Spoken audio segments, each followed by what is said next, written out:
Sean tan amables de tomar asiento.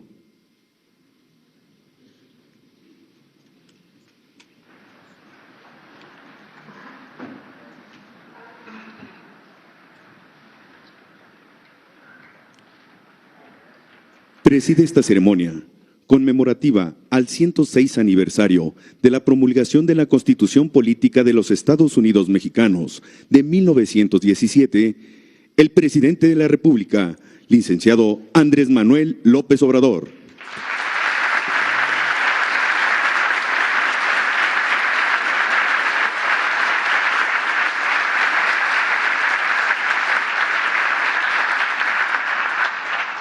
Integran el Presidium el licenciado Adán Augusto López Hernández, secretario de Gobernación.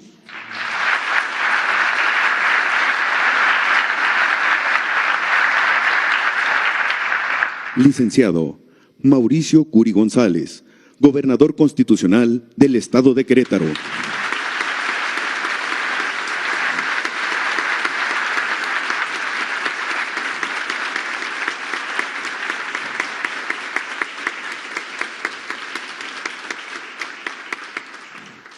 Ministra Norma Lucía Piña Hernández, presidenta de la Suprema Corte de Justicia de la Nación.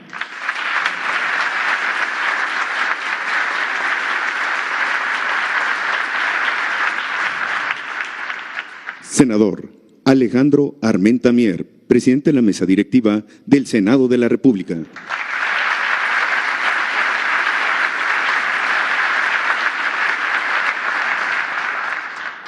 Diputado Santiago Krill Miranda, presidente de la mesa directiva de la Cámara de Diputados.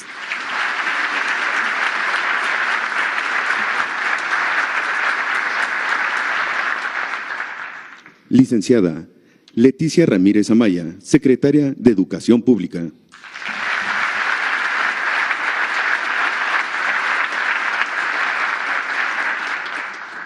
General Luis Crescencio Sandoval González, secretario de la Defensa Nacional.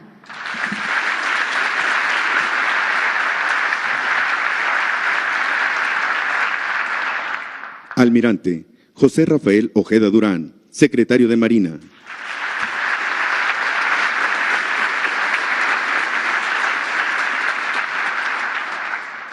Licenciada Rosa Isela Rodríguez Velázquez, secretaria de Seguridad y Protección Ciudadana.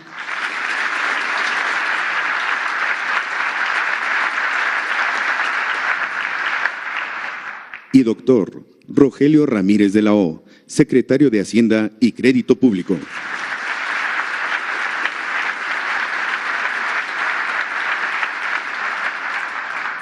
También contamos con la presencia de integrantes del Gabinete Ampliado del Gobierno de México, Jefa de Gobierno de la Ciudad de México y gobernadores de las diferentes entidades federativas de la nación.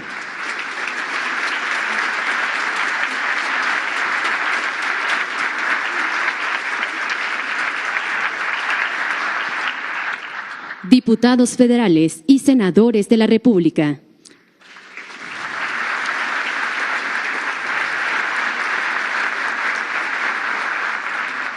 Invitados especiales y representantes de medios de comunicación, reciban todos la más cordial bienvenida.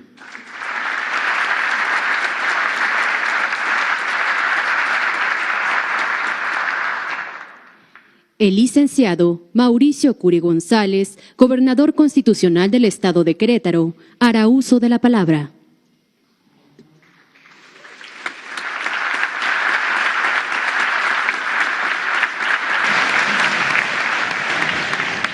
Muchas gracias, muy buenos días y saludo con mucho gusto y le damos la bienvenida a Querétaro al licenciado Andrés Manuel López Obrador, presidente de los Estados Unidos Mexicanos, al senador Alejandro Armenta Mier, presidente de la mesa directiva del Senado de la República, al diputado federal Santiago Krill Miranda, presidente de la mesa directiva de la Cámara de Diputados, a la ministra Norma Lucía Piña Hernández, presidenta de la Suprema Corte de Justicia de la Nación, a las ministras y ministros de la Suprema Corte de Justicia de la Nación, al gobernador del Estado de Oaxaca, al ingeniero Salomón Jara Cruz, presidente de la Confederación Nacional de Gobernadores, a la jefa de gobierno de la Ciudad de México, así como a las y a los gobernadores que nos acompañan el día de hoy, a las y los senadores de la República, diputadas y diputados federales que nos acompañan, por supuesto a mi esposa Car, presidenta del patronato del Sistema Estatal DIF, a mis hijas Car y Sabi y a mi hijo Mau Curi, gracias por estar acá el día de hoy, al licenciado Adán Augusto López Hernández, secretario de Gobernación, al general secretario de la Defensa Nacional, Luis Crescencio Sandoval González, al almirante José Rafael Ojeda Durán, secretario de Marina, a la licenciada Leticia Ramírez Amaya, secretaria de Educación Pública, y a la licenciada Rosa Isela Rodríguez Velázquez, secretaria de Seguridad y Protección Ciudadana, al doctor Rogelio Ramírez de la O, secretario de Hacienda y Crédito Público, a los integrantes del Gabinete del Gobierno de México, exgobernadores del Estado de Querétaro, a la doctora Mariela Ponce Villa, magistrada presidente del Poder Judicial en este Estado, a la diputada Alicia Elena Salazar Pérez, presidente de la mesa directiva de la Legislatura del Estado, magistradas, magistrados, diputadas y diputados locales, el presidente municipal de Querétaro, Luis Bernardo Nava Guerrero, a las y los presidentes municipales de Querétaro, muchas gracias, al maestro Alejandro Echeverría Cornejo, fiscal general del Estado, presidentas y presidentes de cámaras, colegios, organismos autónomos, asociaciones civiles y medios de comunicación, integrantes de mi gabinete, por supuesto a quienes nos acompañan también de manera virtual, señoras y señores. El día de hoy celebramos el 106 aniversario de la promulgación de la Constitución de 1917 que funda el México moderno. Su redacción es el acto previo, formal e indispensable que encuentran los diversos grupos para cesar las hostilidades y la guerra. Para ello, adoptan un acuerdo explícito: someterse al Estado de Derecho. Quienes entonces pactan la paz no son solamente adversarios, son auténticos enemigos que se han enfrentado hasta la muerte. La lección central es: cuando la política falla, la violencia estalla. Los mexicanos de hace un siglo olvidan su hermandad, su origen común, dejan de escucharse y pierden la sensatez, la solidaridad y la vida. En el Constituyente esgrimen sus argumentos, confrontan sus visiones de país y desahogan sus agravios. En este histórico teatro de la República, tras intensos debates, los mexicanos llegamos a acuerdos y superamos posiciones extremas, logrando un consenso toral. Todos por igual habremos que someternos a la ley. No hay momento ni lugar más oportuno que este para hacer una reflexión del espíritu que anima la Constitución, de su carácter supremo, de su vocación democrática y de su celo por la justicia social y la defensa de las libertades. Hace más de un siglo, en este recinto se acuerda algo central. La Constitución será el espacio donde se resuman las visiones plurales y ricas, por diversas, del porvenir mexicano. La Constitución es un documento con memoria histórica, pero también con visión de futuro.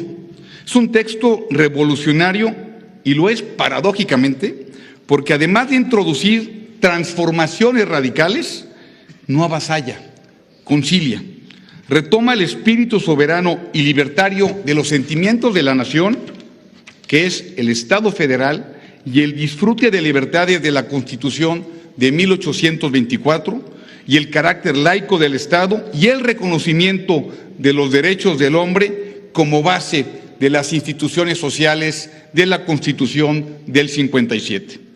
Por ello, sobre el acuerdo hecho Constitución en 1917, descansa la fundación del Estado, cuyo poder público se divide para su ejercicio en legislativo, ejecutivo y judicial, cuyas independencias garantizan la estabilidad y la gobernabilidad. La Federación se integra por estados libres y soberanos, y no menos importante, se consagra al municipio libre como la célula fundamental del Estado mexicano. Pero toda esta construcción solo tiene sentido si se respeta la democracia. porque la esencia del Plan de San Luis es la transferencia ordenada, pacífica y periódica del poder por medio del voto libre. Todos estos son avances esenciales para la vida de México. La supremacía de la Constitución se afirma sobre el poder de los ejércitos revolucionarios y de sus caudillos. Nunca, salvo el breve periodo de la República restaurada, había México logrado librarse del poder de un solo hombre. El principio del fin de esa realidad se da aquí, cuando se acuerda que no habrá nadie por encima de la Constitución. Tampoco admite ni entonces ni hoy atajos, planes o procedimientos legislativos para violentarla. La ley suprema lo es a pesar de la voluntad de quienes mandan, de los anhelos de las facciones o de las añoranzas de los poderes fácticos. El blindaje de la supremacía constitucional reside en la soberanía popular. Los poderes eligen y al hacerlo responden a quienes votaron libremente. Todos los servidores públicos somos mandatarios. Quien manda es el ciudadano y expresa su voluntad en elecciones auténticas, libres y periódicas. La democracia es la columna vertebral del México moderno. Es el motor del sistema político y es la vida de las instituciones republicanas. La democracia es el sistema más elevado de expresión de las libertades políticas. No hay libertad sin democracia. Libertad y democracia han sido las más caras aspiraciones políticas de la sociedad mexicana. Por eso, las y los ciudadanos demandaron protegerlas con una fórmula impecable: tenerlas bajo su custodia. Son las y los ciudadanos quienes organizan, operan y legitiman los procesos electorales. La otra poderosa vertiente de la Constitución es la aspiración por la justicia social. En 1910, México desfallecía de pobreza. Al hambre alimentaria se sumaba el hambre de libertad, de acceso a la tierra, de oportunidades de trabajo y de educación pública. Por eso, el texto de 1917 es una valiosa aportación innovadora y creativa de los derechos sociales.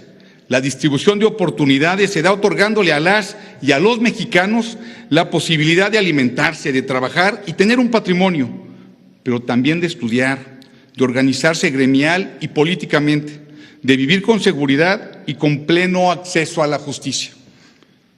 Es verdad que tenemos rezagos históricos vergonzosos y muy lamentables, que no hemos sido capaces de resolver integralmente y que nos comprometen a trabajar por los más pobres con honradez y con eficiencia. En los años recientes se ha realizado un esfuerzo sin precedente para distribuir apoyos a los más necesitados. Con ello, pretendemos cumplir el otro anhelo que tutela nuestra Constitución: alcanzar un México más justo, igualitario y solidario. Eso debemos reconocérselo, señor presidente.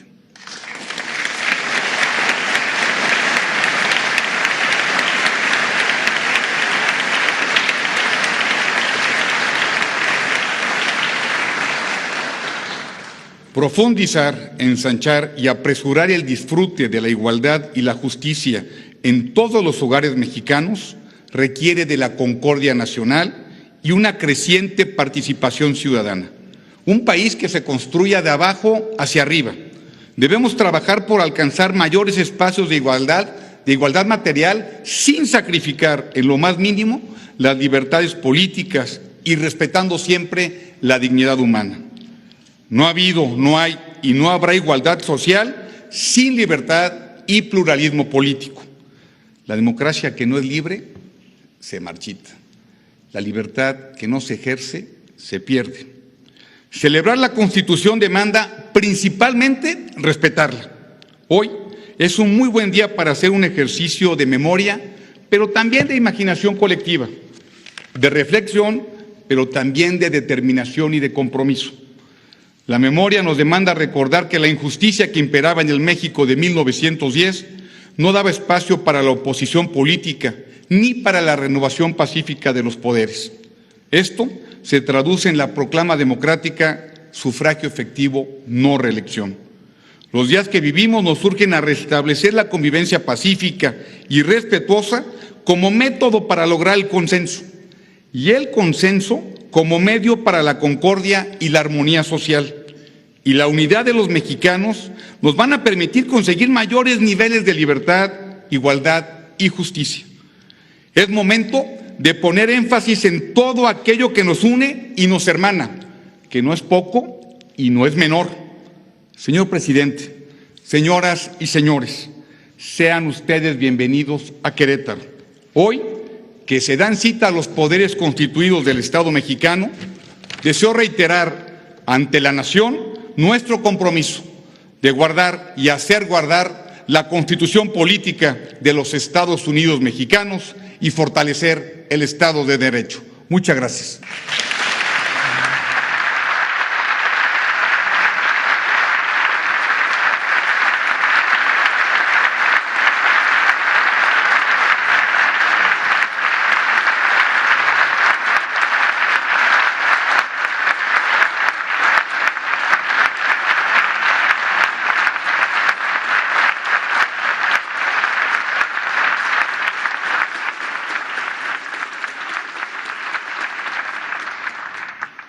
Hace uso de la palabra la ministra Norma Lucía Piña Hernández, presidenta de la Suprema Corte de Justicia de la Nación.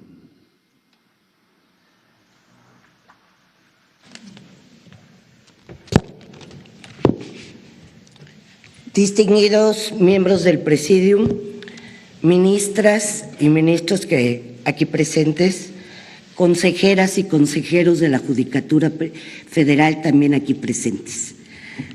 Señoras y señores, nos reúne uno de los actos de mayor relevancia y significado de las efemérides nacionales. Hoy tengo el enorme orgullo de pronunciar estas palabras en representación de la Suprema Corte de Justicia de la Nación y del Consejo de la Judicatura Federal. El orgullo, pero sobre todo la responsabilidad se potencian por un hecho.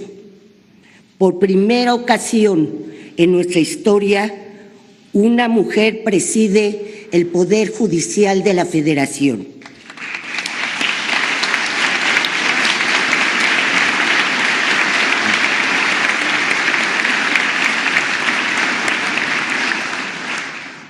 No es un logro personal, es un indicativo de avance social. Sepan todas y todos que trabajaré porque esta representación en el Poder Judicial Federal se traduzca en una auténtica reducción de las brechas de género y, consecuentemente, en una sociedad más justa e igualitaria. Hace 106 años, en esta ciudad, encabezados por Venustiano Carranza, 218 diputados provenientes de toda la República, con muy distintas profesiones y oficios, abogados, pensadores, maestros, militares, ferrocarrileros, topógrafos, telegrafistas, integrantes de todo el abanico social de nuestro país, se reunieron para reformar, en principio, la Constitución de 1857, pero fueron mucho más allá.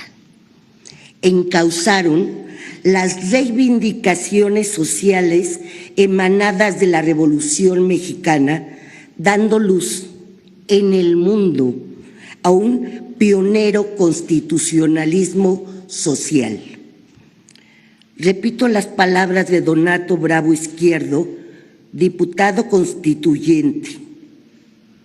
Jamás he pretendido que el Congreso Constituyente de 1917 esté verificando una labor de perfecta sabiduría, pero sí creo que su obra es de evolución social que hace conmover el cerebro y el alma del pueblo mexicano, ya que la revolución le ofreció un horizonte de nueva vida que desconocía y que se ha debido estudiar para obtener un progreso verdadero. Así, la sangre derramada en nuestras luchas intestinas no será estéril. Cierro comillas. Las injusticias generan inconformidad, descontento, enojo, violencia, pero para encontrar una verdadera solución a ellas de largo plazo se necesita crear conceptos, ideales, convicciones de lucha política, de fortalecimiento institucional. Así ha sido en la búsqueda de igualdad entre las personas, con independencia de credos, de nacionalidades, de condición económica, de origen étnico diferente o de género. Enfrentar estas injusticias ha sido el mejor motor de las causas de toda la humanidad. Quienes se reunieron en este gran recinto supieron hacer suyas esas causas, plasmarlas en leyes, en instituciones, para salir de la guerra fratricida y construir la gran nación que hoy conformamos. Esa es la lección que imponen estos muros y que no debemos olvidar ni menospreciar. Hoy, nuestra Constitución, con centenares de reformas, contiene los fines, los objetivos, las grandes metas del proyecto nacional y reconoce los derechos inherentes de todas las personas. Sin embargo, la deuda histórica con sujetos en particular y con enormes sectores de la sociedad persiste. Mujeres, personas en situación de pobreza y discriminación, la infancia, las personas con discapacidad, las y los migrantes, los individuos, personas, comunidades y pueblos indígenas, todos ellos nos exigen, recordando a Donato Bravo y a sus colegas diputados constituyentes que nos dieron una nación, seguir preparándonos para obtener un verdadero progreso. Solo el conocimiento y la convicción en nuestros valores procuran la libertad y la igualdad. Evitemos encuentros estériles, reuniones con bellos ejercicios de oratoria, para tras ello volver al escritorio con la falsa sensación del deber cumplido. Lo cierto es que tenemos que esforzarnos más, cuestionar y cuestionarnos, replantearnos cómo lograr un cumplimiento cabal de nuestra Constitución. La ley suprema tiene que ser una realidad en aras de la dignidad de cada persona, en aras precisamente de la consecución de los fines del proyecto nacional. La dignidad se construye día a día, con respeto entre los individuos, entre los poderes e incluso entre las naciones. Para hacer frente a esta enorme deuda histórica, el rol de quienes impartimos justicia resulta crucial. Así lo asumo, así lo asumimos.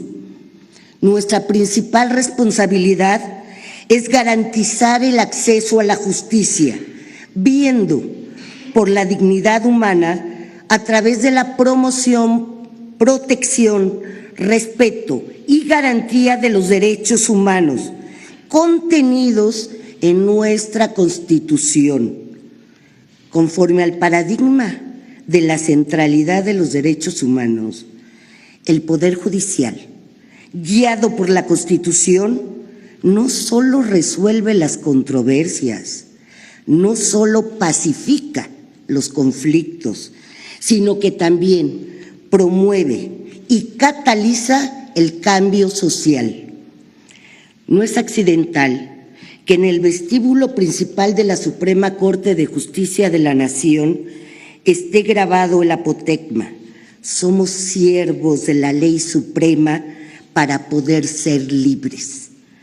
Nuestro actuar debe estar apegado al derecho para evitar arbitrariedades y para, de cara a la sociedad, rendir cuentas en el ejercicio de nuestra función. Los juzgadores estamos siempre sujetos al imperio de la ley, pero nuestra función no se limita a una aplicación formal. Por mandato constitucional, la impartición de justicia exige también interpretar la ley, atendiendo a los valores y principios inmersos en las normas para así decidir cada caso concreto.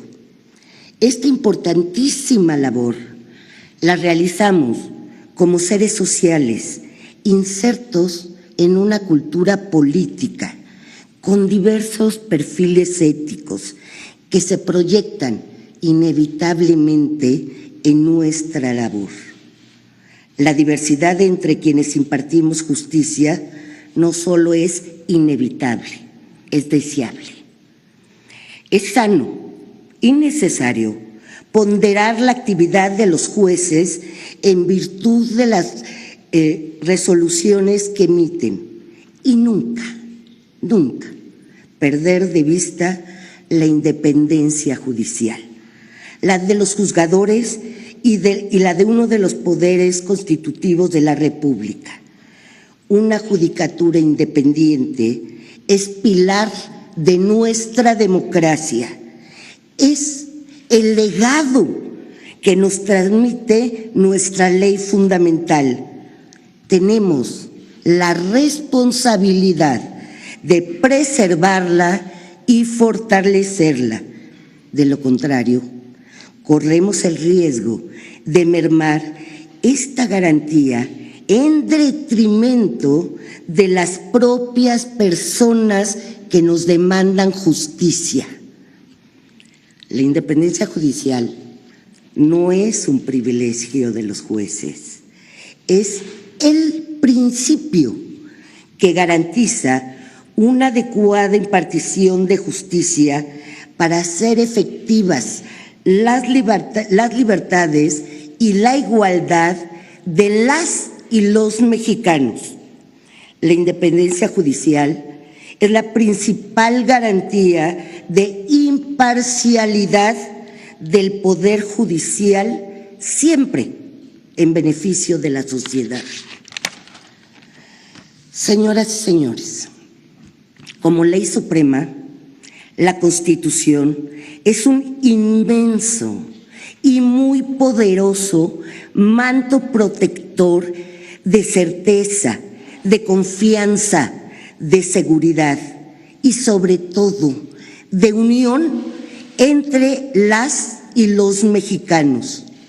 Nos obliga a todas las autoridades en el ámbito de nuestras competencias a promover, respetar, proteger y garantizar los derechos humanos de conformidad con los principios de universalidad, interdependencia, indivisibilidad y muy destacadamente progresividad. Hoy les invito a que trabajemos hombro con hombro por el bien de nuestro país, para dar ejemplo de que en la unidad nacional somos dignos herederos de nuestra historia. La Constitución es el pacto federal que nos permite superar nuestras diferencias y estar de acuerdo en lo fundamental, como lo expresara Mariano Otero. Es el centro de gravedad donde convergen los fines y los entramados institucionales para llegar a ser el México que podemos y debemos ser. De la Constitución emanan todas las leyes. En ella están plasmados nuestros derechos y nuestras libertades. En la Constitución está la organización y el funcionamiento de nuestra República. Nuestro compromiso con México es cumplirla y velar por su cumplimiento. Hagamos lo posible. Les aseguro a todos que cuentan con el Poder Judicial Federal. Muchas gracias.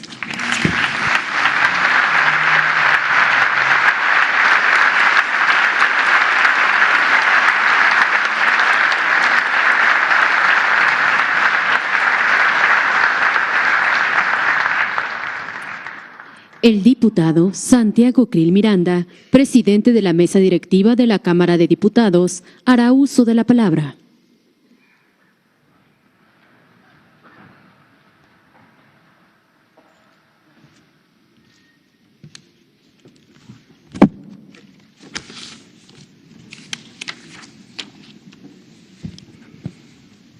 Muy buenos días, tengan todas y todos ustedes.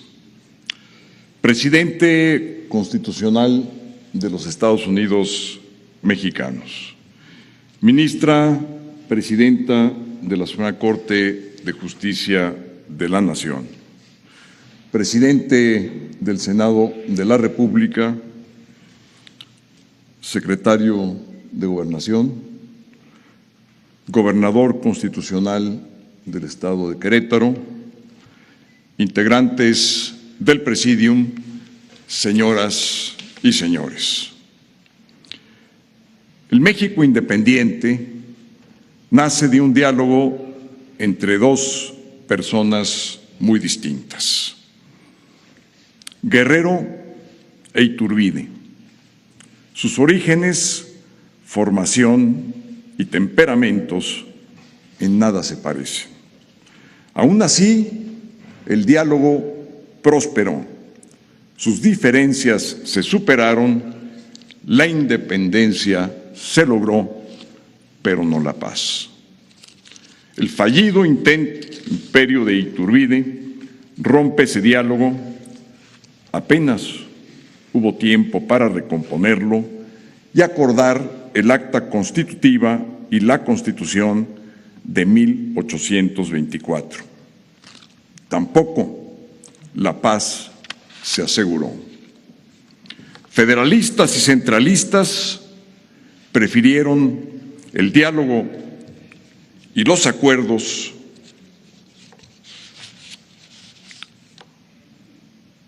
con potencias extranjeras antes de dialogar y acordar entre mexicanos.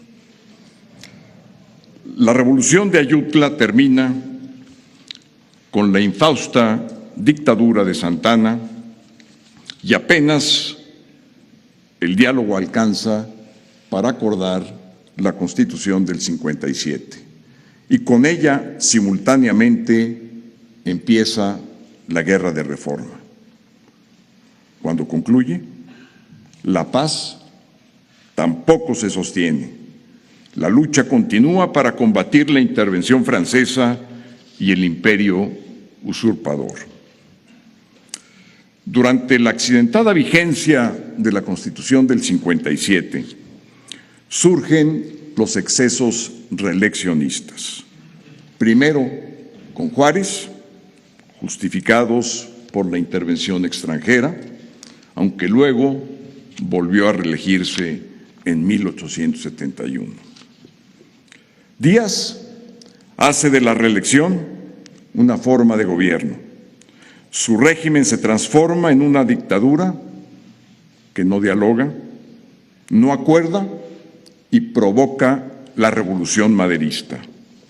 Y esa revolución, con Madero asesinado, da origen a otras muchas revoluciones.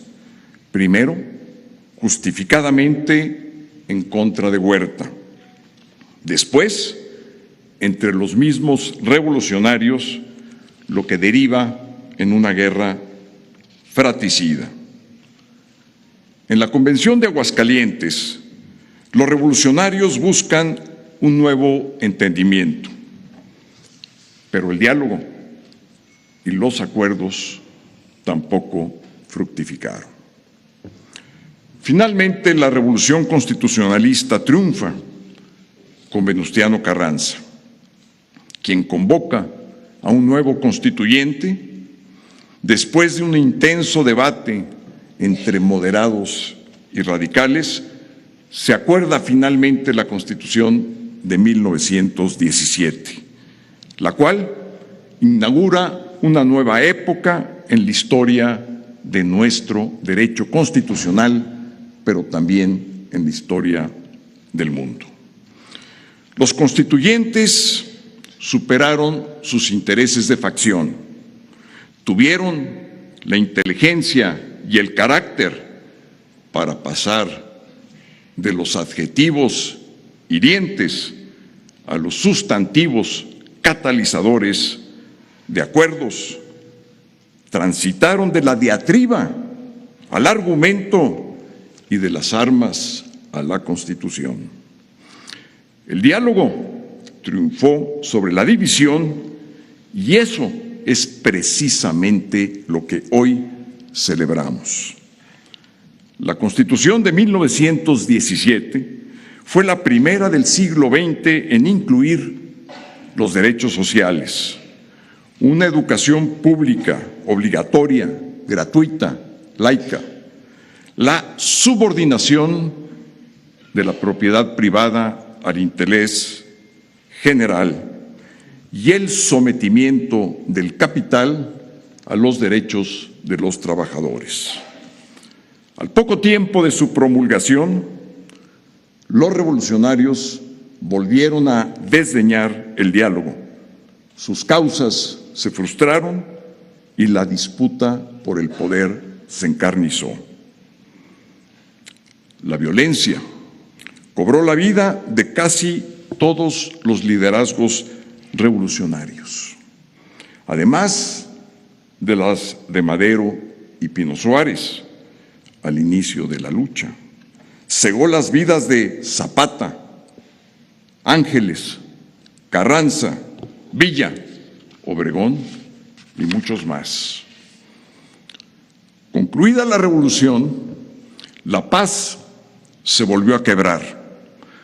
La falta de diálogo de Calles con la Iglesia provocó la Guerra Cristera, que pudo haberse evitado y con ello la pérdida de más de 250,000 vidas.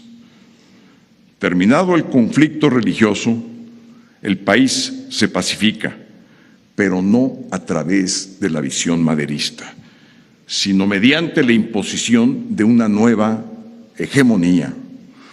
Al instalarse, se rompen los acuerdos democráticos que se habían logrado en la Constitución de 1917.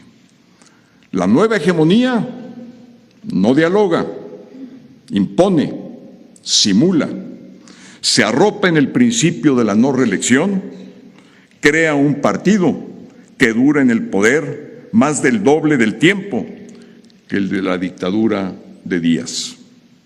Su mérito es que logra, eso sí, un periodo de crecimiento, aunque gobierna sin diálogo plural e incluyente. Emerge la Guerra Sucia, el conflicto estudiantil de 1968, que acaba en una masacre. Se repite el Jueves de Corpus de 1971. El 2 de octubre no se olvida y nosotros nunca debemos de olvidar que fue la falta de diálogo del régimen lo que provocó esas matanzas. La violencia política alcanza igualmente a la oposición.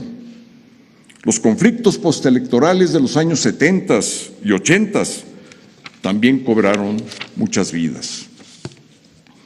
El partido hegemónico acabó por escuchar, por dialogar y por lograr, junto con la oposición, su apertura democrática. Sin esa voluntad que hoy debemos de reconocer, difícilmente se hubiera dado un cambio político en paz y por la vía de las instituciones. Eso fue lo que a nuestra generación nos tocó atestiguar, pero también participar, y a muchos de los integrantes de este presidium que empujamos el proceso de transición democrática del país. La cuestión electoral monopolizó el diálogo de la transición y no era para menos. Prácticamente todo el siglo XIX y el siglo XX, las elecciones fueron lo que dominó el debate. Y en el siglo XX, cuando hubo elecciones, fueron casi todas ellas, en sus muchos años antes de que empezara el proceso de transición democrática, fueron meramente nominales. Hoy, después de dos alternancias federales incuestionables, era de esperarse que hubiéramos arribado a un amplio consenso en torno a las instituciones y a las reglas electorales. Esto no es así. Nuevamente los acuerdos se frustran. Lo que debe resolver la política y el diálogo, eso nos toca a nosotros. Incomprensiblemente, el Tribunal Constitucional lo tendrá que dirimir. Rectifiquemos, aún estamos a tiempo, no tenemos por qué repetir los errores del pasado. La política es también conciliación de intereses encontrados. Todos, absolutamente todos, tenemos el derecho de defender nuestras creencias, nuestras ideologías y nuestras posiciones políticas. El límite es la Constitución, los tratados internacionales, que también son ley de la nación, y por supuesto el respeto a la vida institucional. No hay más moral política que la Constitución. Esa es la moral de todos quienes somos servidores públicos. Con eso en mente, desterremos de una vez por todas nuestras diferencias y confrontaciones, particularmente las que hubiese habido en el pasado. Ahora son tiempos de coincidir, son tiempos de reconciliación. Después vendrán tiempos para competir en la arena política electoral. La falta de diálogo también se extiende a los asuntos fundamentales para el bienestar de la nación. Existe desacuerdo sobre el combate a la violencia, la seguridad pública, la cuestión social, la económica, la impunidad y la corrupción. A pesar, y muy a pesar, de que estos asuntos están acordados en la Constitución, algunos de ellos inclusive desde 1917. Y sin embargo, el desacuerdo prevalece no en los fines que persiguen nuestras normas constitucionales, sino en los medios para darles cumplimiento. Ahí es donde está el gran reto que tenemos como mexicanas y mexicanos. Es un gran equívoco pensar que los problemas del país pueden resolverse con ordenamientos constitucionales que no se cumplen, o peor, con cambios a la Constitución o a las leyes, como si por el mero hecho de reformar una norma, la realidad automáticamente cambia. Cada administración busca dar solución a los problemas que enfrenta mediante la realización de su propio proyecto de gobierno. Ese es el sentido de la alternancia. Para eso sirven las elecciones. Pero ese proyecto invariablemente debe estar contenido dentro de nuestra Constitución. El pueblo es y siempre ha sido muchos Méxicos, no solo uno y menos uno homogéneo. El principio democrático es que la mayoría decide. De eso no hay duda y no hay debate. La cuestión es cómo decide, si incluye o no a quienes piensan distinto. Al excluirlos, se deja fuera parte del pueblo, se mancilla la soberanía. El reto de nuestra generación, el gran reto, es encontrar a través del diálogo político, la unidad dentro de esta vasta pluralidad y diversidad que es México, no a través de una visión única. Eso contradice la esencia de nuestra democracia. Quienes nos precedieron hicieron constituciones innovadoras, no hay duda. La primera de dimensión social, nadie, absolutamente nadie debate ello. Todo esto es cierto, pero, y este pero es exacto, porque su cumplimiento cabal ha sido el meollo de nuestra historia constitucional. José María Lafragua, un gran liberal del siglo XIX, ya advertía este problema cuando afirmó: si la Constitución ha de ser una verdad, es preciso que no contenga promesas, sino preceptos, no una esperanza en el porvenir, sino una realidad para el presente, no principios puramente teóricos, sino disposiciones que puedan realizarse. De lo contrario, haremos un hermoso libro de derecho político, pero no la Carta Fundamental de la República. Cierro la cita. Hoy, más que nunca, es hora de dialogar. Es hora de dialogar para hacer realidad nuestra Constitución, para aplicarla, para ejecutarla, para que en esos medios podamos convenir los grandes acuerdos de la nación. Y esos grandes acuerdos de la nación que se traduzcan en el bienestar social del pueblo de México.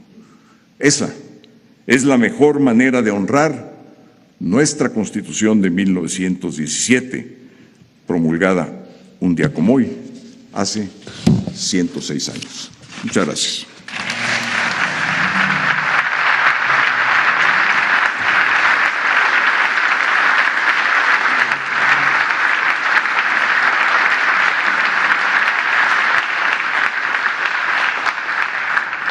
Hace uso de la palabra el senador Alejandro Armenta Mier, presidente de la mesa directiva del Senado de la República.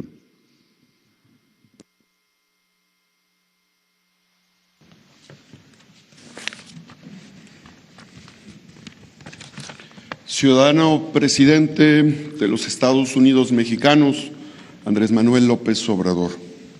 Presidenta de la Suprema Corte de Justicia de la Nación, ciudadano presidente de la Cámara de Diputados, señor gobernador del estado de Querétaro, señoras y apreciables gobernadoras, gobernadores, jefa de gobierno, señor secretario de Gobernación, señor secretario de Marina, señor secretario de la Defensa, amigas, amigos secretarios, alcaldes, diputadas, diputados, senadores, senadoras.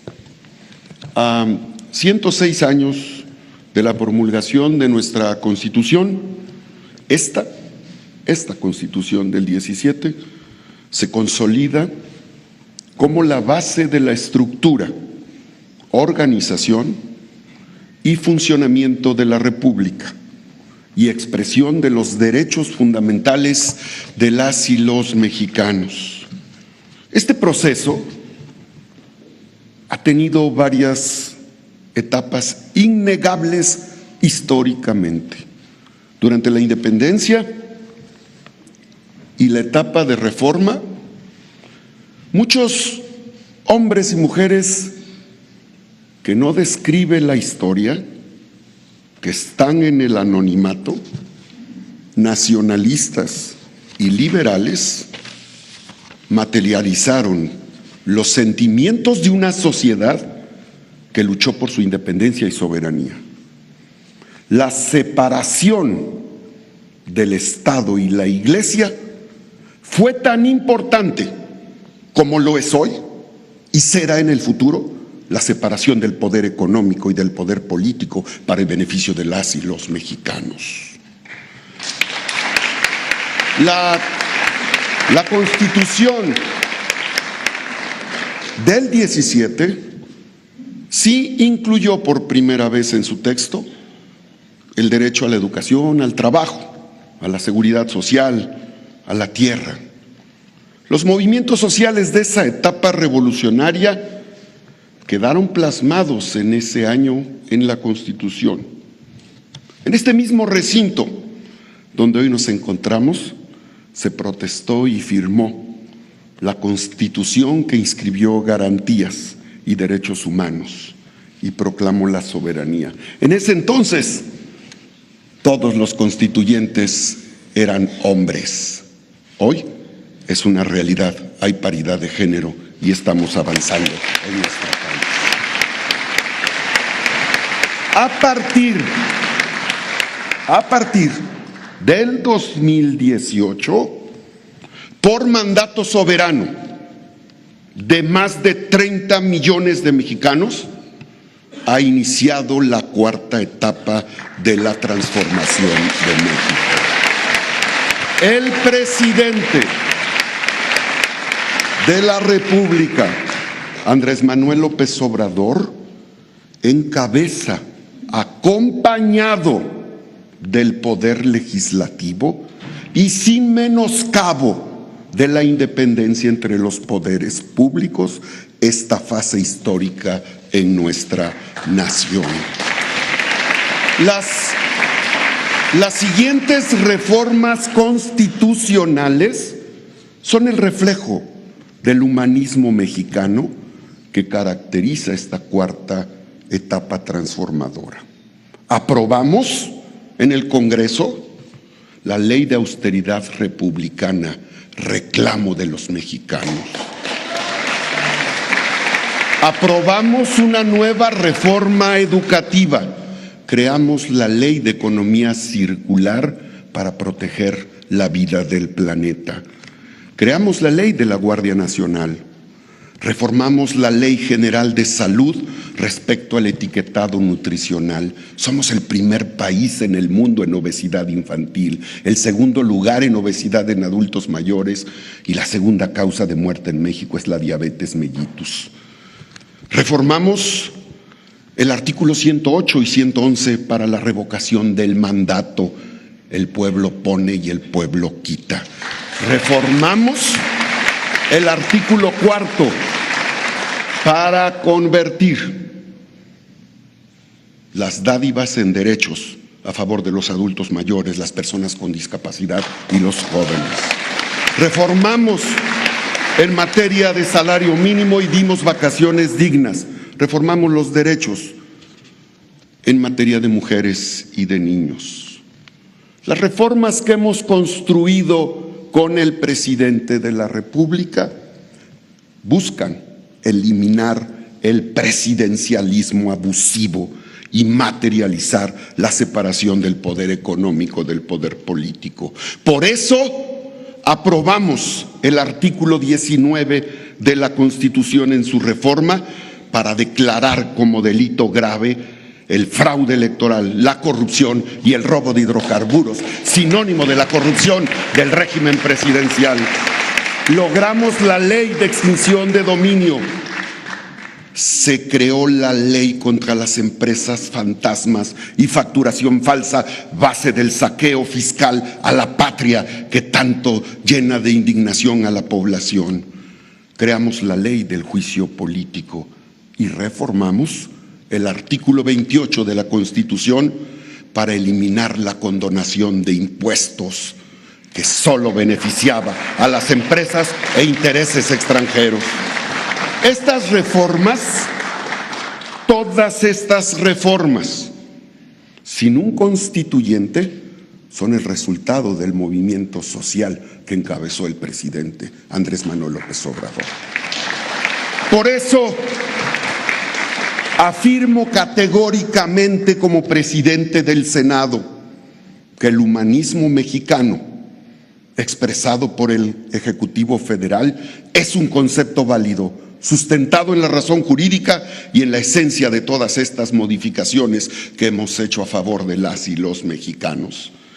Quienes nos exigen, ellos y ellas, legítimamente a todas y todos nosotros, autoridades, instituciones, representantes, entes autónomos del Estado, nos exigen los mexicanos sensatez e institucionalidad para hacer posible recuperar la nación y lograr una justa distribución de su riqueza y bienestar, porque eso no se habló en los discursos de hace un momento. ¿Es posible hacer patria?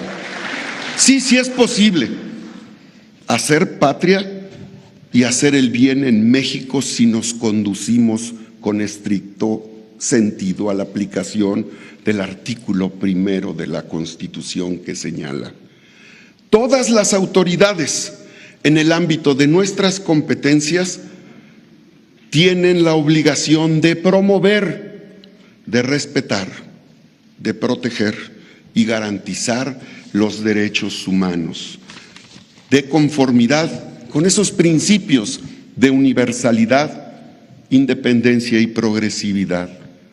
Las reformas constitucionales que hemos hecho para honrar el 106 aniversario de nuestra Constitución le otorgan a México motores jurídicos de prosperidad para México. Ya pasamos del 17 al 2018 de instituciones políticas extractivas que entregaron la riqueza nacional y nuestros recursos naturales al exterior, a la consolidación de las instituciones políticas inclusivas que permitirán el desarrollo de México para las próximas generaciones. En breve, muy en breve, alcanzaremos la soberanía energética para poder aspirar a la soberanía financiera, para que el sueño mexicano de lograr la distribución justa de la riqueza se perciba en los hogares del país.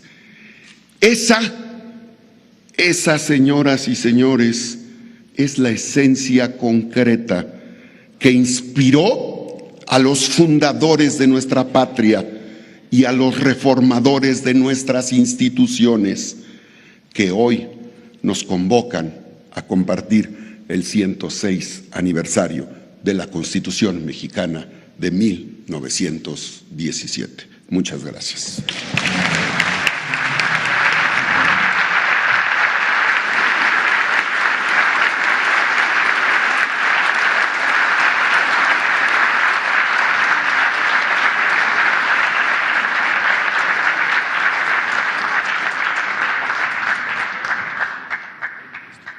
Escuchemos el mensaje que dirige el licenciado Andrés Manuel López Obrador, presidente constitucional de los Estados Unidos Mexicanos.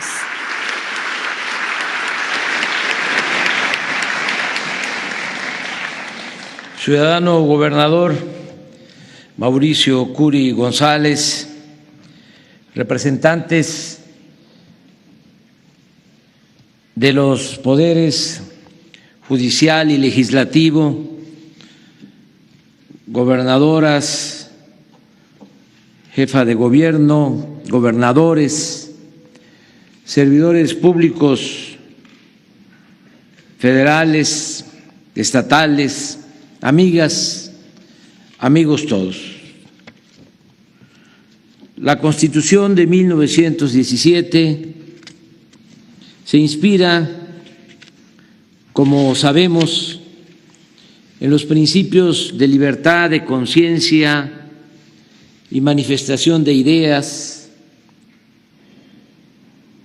democracia, legalidad, división de poderes, Estado laico, protección a la dignidad e integridad de las personas que hoy conocemos como derechos humanos, y en otros postulados enarbolados desde 1814 en Apatzingán y en las constituciones federales de 1824 y 1857.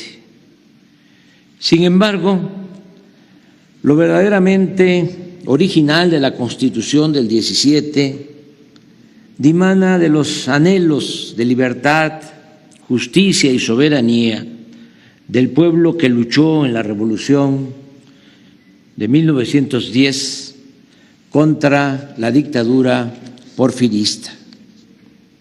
Así, en su espíritu original, la Constitución de 1917 da fundamento a una profunda transformación.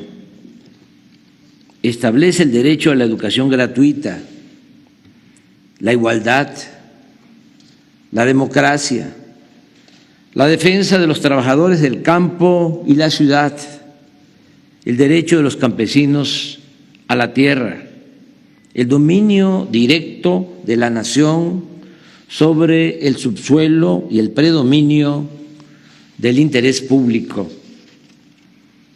Los 200 constituyentes que durante 70 días intensos y apasionantes redactaron nuestra actual Carta Magna aquí, en este Teatro de la República, en Querétaro, actuaron con estricto apego al sentir de los revolucionarios que todavía, levantados en armas, exigían el cumplimiento de sus demandas. Si de algo sirvió la división entre los revolucionarios, tal vez fue que la oposición de Francisco Villa y Emiliano Zapata obligó al moderado bando carrancista a tomar decisiones más radicales, de mayor profundidad.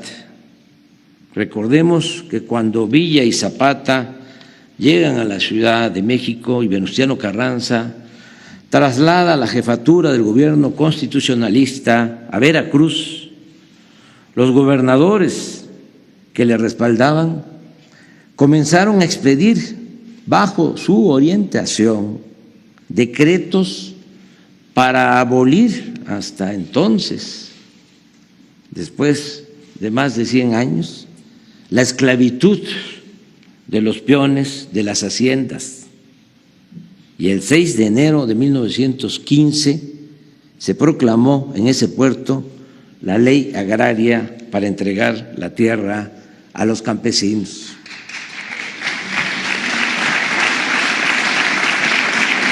De modo que cuando este hombre de Estado, Venustiano Carranza, convocó a los revolucionarios a elaborar una nueva Constitución, ya había antecedentes para legislar en beneficio del pueblo. Una vez aprobados los 136 artículos y promulgada la Constitución, un día como hoy, 5 de febrero de 1917, este documento no solo se convirtió en la ley suprema del país, sino que llegó a ser por mucho tiempo el programa de acción más popular, nacionalista y progresista de nuestra historia. Aunque durante la elaboración de la Constitución los debates fueron prolongados y a veces fuertes, no hubo entre los diputados, en lo esencial, diferencias de fondo. Nadie, por ejemplo, se opuso a la forma en que fueron redactados los artículos 27 y 123, que resultaban fundamentales para tratar la cuestión agraria y laboral. Es más, estos artículos se aprobaron por unanimidad. Desde luego, la promulgación de la nueva Constitución causó molestias y oposición de los políticos e ideólogos del antiguo régimen, incluidos grandes latifundistas y sobre todo dueños y representantes en el país de las compañías petroleras, porque en este texto jurídico fundacional del nuevo Estado se estableció el dominio directo de la nación sobre los recursos naturales del subsuelo en nuestro territorio. Pero amparados por la Constitución de 1917, México y su pueblo resistieron el embate del conservadurismo y la presión extranjera y se pudo avanzar aplicando uno de los planes sociales más importantes del mundo, incluso antes de las políticas populares de la Revolución Rusa y del establecimiento del estado de bienestar en los países europeos. Es decir, la revolución no se había olvidado, seguía siendo enseñanza y continuaba como guía y orientación en el quehacer social. Solo la demanda de democracia había quedado como asignatura pendiente. Pero insisto, en el terreno de la justicia, el contraste con la opresión y el clasismo porfirista era verdaderamente notable. Todavía en 1970, don Jesús Silva Gerso sostenía, lo cito textualmente: los reaccionarios, ignorantes y obstinados, siguen pensando que aquel tiempo en que gobernó al país el general Díaz fue de lo mejor de México en toda su historia. Hay insensatos, parece mentira, que niegan el desarrollo de la nación alcanzado en los últimos lustros, mas para un hombre progresista de nuestros días, a la distancia de ya muy cerca de 60 años, el balance del porfirismo arroja números rojos. Si no hubiera sido así, no habría estallado la revolución. Termina la cita. Sin embargo, con el paso del tiempo y de manera especial, durante el periodo neoliberal de 1983 a 2018, los retrocesos en materia de defensa de la soberanía y del bienestar de nuestro pueblo se fueron haciendo cada vez más evidentes hasta llegar a casi resucitar la política económica y social porfirista. Por eso decimos que neoliberalismo en México es neoporfirismo. Es indudable que esta regresión tuvo como acicate el predominio por más de 3 décadas del imperio de la corrupción. En consecuencia, este afán de lucro desmedido condujo a modificar los principios y las normas de la Carta Magna, hasta casi despojarla de su letra y espíritu original, y los dogmas neoliberales y los intereses oligárquicos fueron introducidos en el texto constitucional a fin de prevenir y obstaculizar cualquier transformación en sentido nacional, democrático y popular. En los 36 años de política neoliberal se aprobaron reformas completamente antipopulares, entreguistas y contrarias al interés público. Por ejemplo, se modificaron artículos esenciales para legalizar la venta de empresas públicas, bancos, tierras ejidales, minas. Se otorgaron concesiones y contratos en materia de petróleo, electricidad, telecomunicaciones. Se privatizaron los ferrocarriles, los puertos, los aeropuertos y hasta las cárceles.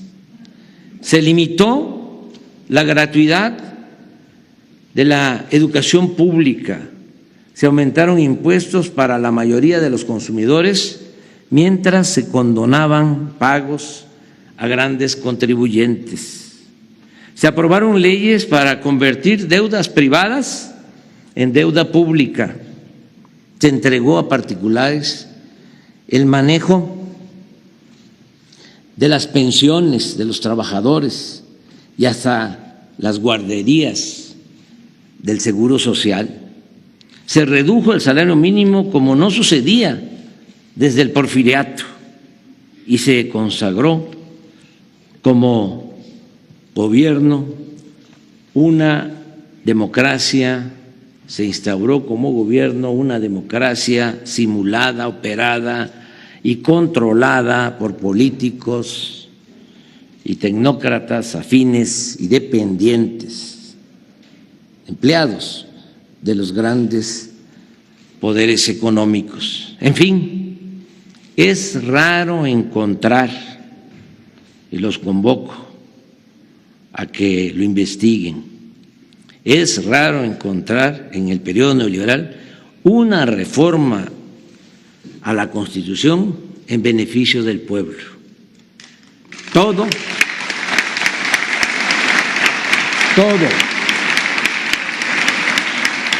absolutamente todo, se orientó a favorecer los intereses de una minoría nacional y extranjera. Por eso, frente a este vergonzoso retroceso, podemos con orgullo y con la frente en alto sostener que millones de mexicanos hemos logrado la aprobación de algunas reformas en el Congreso con el distintivo de la honestidad y el humanismo. Ahora es delito grave la corrupción, que no lo era, porque habían modificado el Código Penal durante el sexenio de 1988-1994. Existe ahora, como lo mencionó el senador, representante de esa Cámara, la ley de austeridad republicana, porque la austeridad no es un asunto de principios, no es un asunto, digo, de administración, sino de principios. Y no puede haber gobierno rico con pueblo pobre.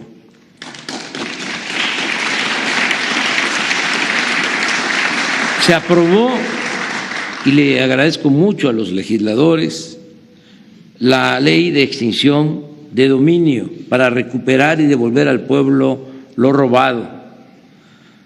Se logró la reforma al artículo 28 de la Constitución para prohibir la devolución de impuestos.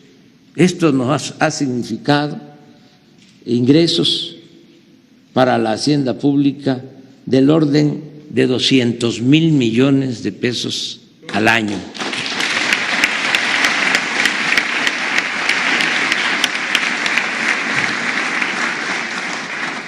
La clasificación del robo de combustibles, la evasión fiscal y el fraude electoral como delitos graves.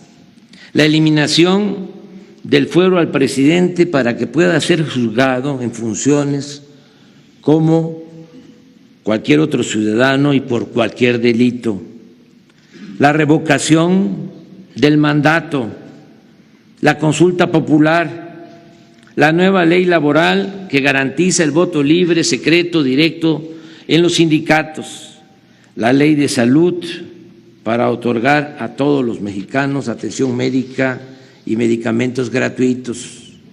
Agréguese a lo anterior la cancelación de la mal llamada reforma educativa, así como la reforma constitucional que permite a elementos del Ejército y la Marina participar en tareas de seguridad pública e instituye la Guardia Nacional. Además, y esto lo considero fundamental, muy importante, se elevó a rango constitucional el derecho a las pensiones de adultos mayores y personas con discapacidad y las becas a estudiantes pobres en todos los niveles de escolaridad.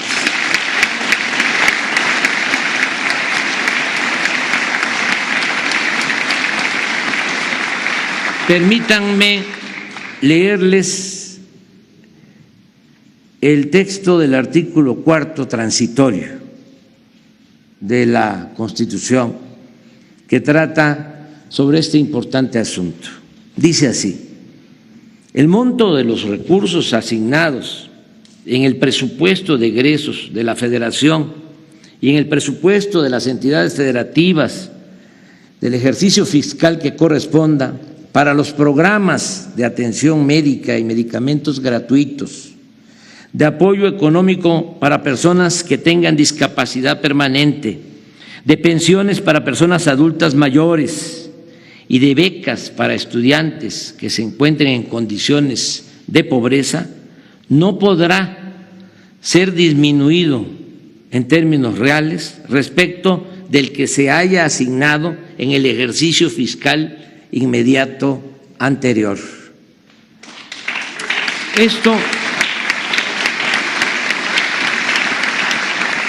significa que no solo es un enunciado, un texto, una letra muerta en la Constitución, sino que por primera vez se establece que estos derechos son de aplicación obligatoria para el Gobierno de la República.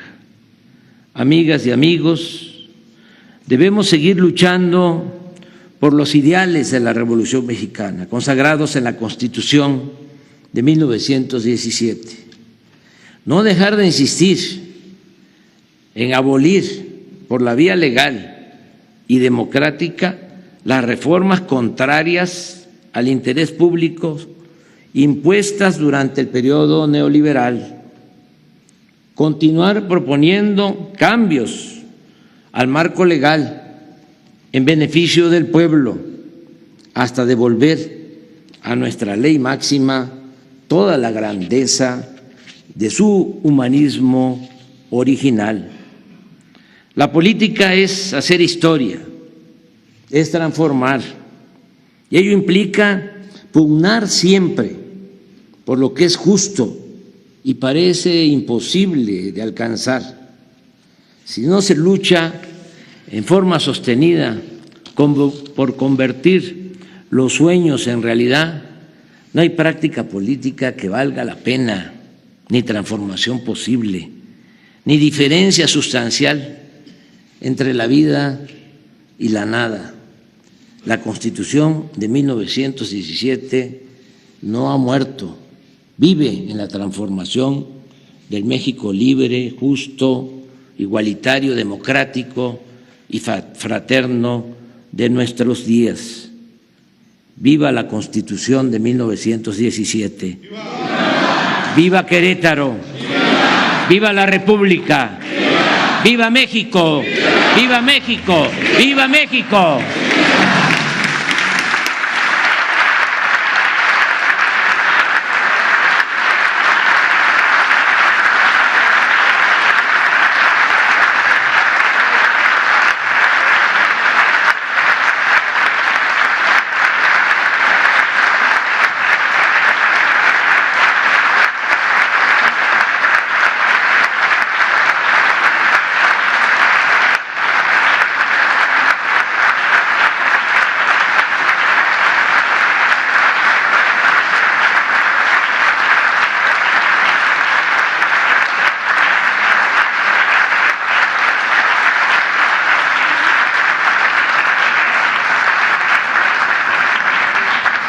Finaliza esta ceremonia con los honores al presidente constitucional de los Estados Unidos mexicanos y comandante supremo de las Fuerzas Armadas.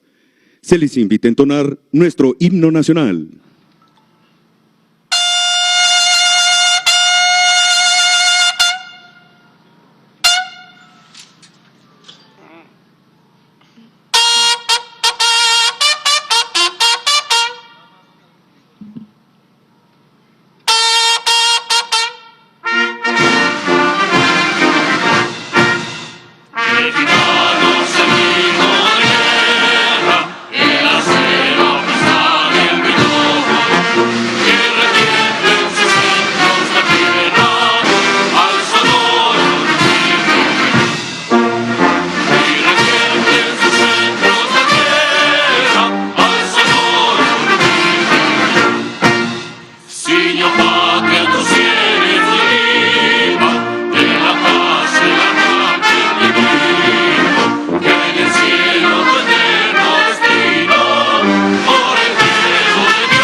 Se agradece la presencia en esta ceremonia del presidente de la República, así como de los funcionarios que lo acompañaron.